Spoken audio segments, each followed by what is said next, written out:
Docteur Bénédicte Caron, nous sommes à ce 19e congrès ECHO, donc avec ce titre évocateur de dépasser les limites. Qu'est-ce que ça évoque pour vous? Eh bien, bonjour, merci beaucoup pour l'invitation. Alors, qu'est-ce que ça évoque comme pour moi? Ça évoque beaucoup de choses. Je pense que des limites, on en a encore beaucoup à dépasser.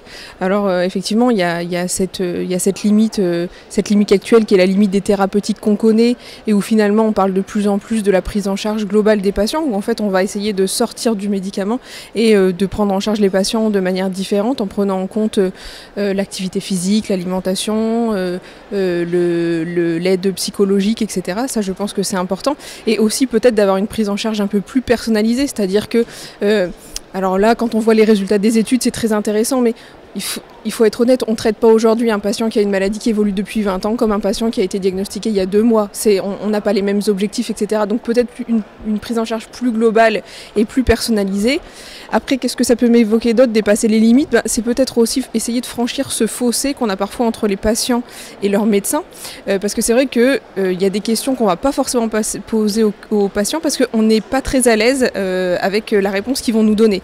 C'est vrai qu'il y a des problématiques sur lesquelles on n'a pas forcément de réponse à donner aux patients, donc en fait on va pas aller poser la question, notamment vous voyez sur la fatigue ou alors les impériosités, parce que malheureusement parfois on a une maladie contrôlée mais des symptômes qui persistent et nous on est très embêtés parce que la solution miracle en fait on l'a pas et donc parfois volontairement on va pas poser la question pour essayer de pas avoir à y répondre et donc peut-être essayer de franchir ce fossé là.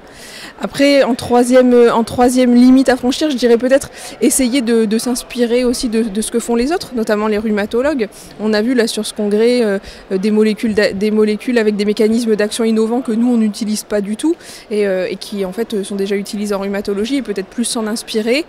Et après, je dirais dernière chose, peut-être aussi s'inspirer de ce que font les autres, c'est-à-dire les autres pays.